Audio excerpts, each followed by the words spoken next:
Hello, my dear friends, and welcome to Study IQ. I'm Joycey Joy, and today in this lecture, we will discuss about the US Supreme Court order on the Gujarat fishermen case. Now, first of all, coming to the current affair, the United States Supreme Court has recently ruled in favor of a group of fishermen and a Gujarat village panchayat in a suit against the International Financial Corporation or the IFC. Before we move on to the topic, let us first understand what is IFC or what is International Finance Corporation. So, IFC or International Finance Corporation is a part of the World Bank Group. So, it is a sister organization of the World Bank and a member of the World Bank Group. And it is the largest global development institution focused exclusively on financing private sector development projects in poor and developing countries. So, the target is to finance private sector developmental projects in developing countries and poor countries. So in this regard, it offers financial resources, technical expertise, global experience and innovative thinking to help its clients. So IFC is very important for your preliminary examination. You should understand that IFC or International Finance Corporation exclusively helps the private sector in order to make investments in developmental projects, and that too in underdeveloping countries or developing countries and poor countries. So it is exclusively for the private sector.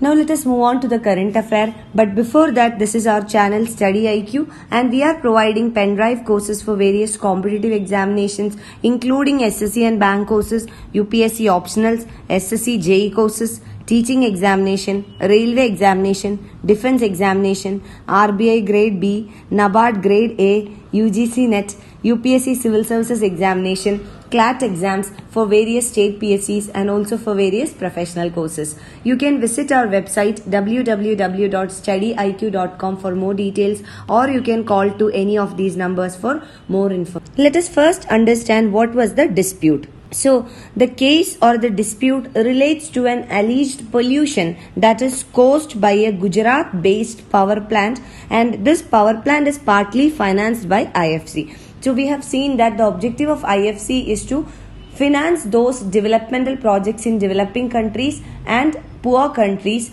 especially in the private sector. So, this allegation of pollution was regarding the Gujarat-based power plant, which was partly funded by the IFC. So this power plant is a coal-fired power plant near the Mundra port in Gujarat's Kutch district. And this power plant has a capacity of 4,150 megawatts. And it is the country's first to deploy energy-efficient supercritical technology. So it results in 40.5% higher energy efficiency compared to other coal-based power technologies. And it was initially conceived by Power Finance Corporation or PFC Limited, and in 2007 it was awarded to Coastal Gujarat Power Limited, a subsidiary of Tata Power. And in March 2013 it reached full capacity or full generation capacity, and since then it is selling power to utilities in Gujarat, Maharashtra, Haryana, Punjab and Rajasthan.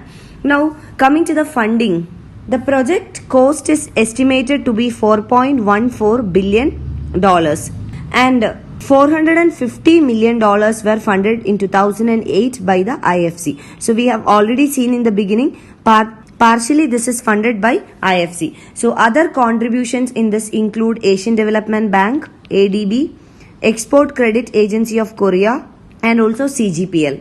Asian Development Bank has contributed $450 million as loan. Credit Agency of Korea, that is Export Credit Agency, has given $800 million as loan, and CGPL has raised around 1.5 billion rupees from Indian banks through debt. Now this is briefly about the project, and now moving on, let us understand what are the concerns associated with this project. The company had first got clearance for a closed cycle cooling system in the Mundra plant, but later on it got government clearances modified and installed boilers with an open cooling system. So initially they got clearance for a closed cycle cooling system, but later on they got the government clearances and they installed open cooling system. So the plant therefore operates a cooling technology that requires 3 times more water than a closed cooling system. So under open cooling system, they require almost 3 times water more than what is required under a closed cooling system. And in addition to it, the outfall canal of the plant discharges hot and saline water, and that too at the rate of 600 million liters per hour into the sea. So the discharge is also causing disturbances for the local population. And the complainants have alleged that it has affected the marine life. So the marine life is under threat. It has impacted the marine resources as well as the groundwater resources. And with the marine life in the coastal areas affected, the fishermen are forced to sail further to search for the fishes. And the company has also deposited sand near a well, a source of drinking water, and the water in the well has turned saline since. So this has also caused disturbances for the local population. And in addition to it, there are also instances of coal dust and fly ash from the plant, and they are damaging the date palms and the chiku trees in the area. So the natural vegetation, marine resources and the groundwater in the area is highly impacted due to the functioning of this power plant. Now let us come to the details of the complaint. Who has filed the complaint and on what basis? Now we have seen that the plant is located near the coastal area in the Mundra Taluk in Gujarat. So the plant is located near Tragadi village in Mandvi Taluka and in Navinal village in the neighboring Mundra Taluka in Gujarat. So the first one, that is Tragadi village, is a colony of fishermen in the area, and Navinal is an area which is rich in agriculture and horticulture. So as we discussed in the beginning regarding the concerns, the plant has highly impacted the marine resources and the natural vegetation in those areas. So in 2010, the Tragadi fishermen and the Navinal residents came together under the aegis of Fishermen's Association, and it is called MAS. It is Machimar Adhikar Sangharsh Sangadan. So this is a fishermen's organization, and they registered the complaint. They complained to the company about the damage caused to the environment. And the fishermen demanded that the plant switch to the closed circle cooling system, but the company refused it. And following that, in the year 2015, a suit was filed through Earth Rights International against the IFC, because IFC or International Finance Corporation is partly funding this power plant. So the Earth Rights International had complained against the IFC in the Federal District Court of the District of Columbia. But the IFC claimed absolute immunity from such litigation under the US International Organization Immunities Act, or IOIA. So what is IOIA?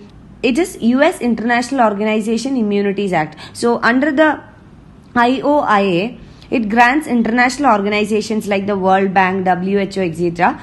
immunity from suit as foreign governments enjoy. So the foreign governments enjoy certain immunities from suits. So similarly, the international organizations also under IOIA enjoy certain immunities. And later on, the district court ruled in IFC's favor. It means that the district court has upheld the immunity of the IFC.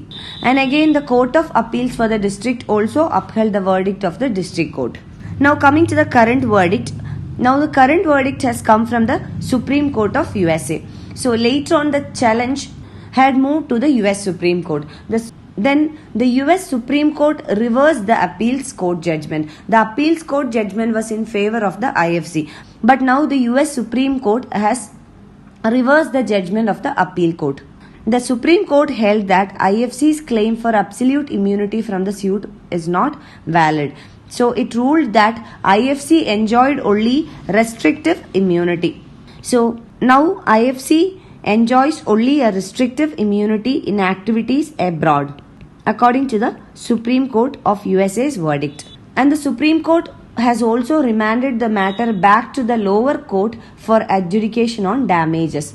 And now the case has gone back to the US District Court. Now the Supreme Court has directed the US District Court in order to adjudicate on the damages caused. You can find the PDF of this lecture on my Facebook page. You can also follow my Facebook page for more video updates, and please write to me at joyce.studyiq@gmail.com for any of your queries and clarifications. Thank you.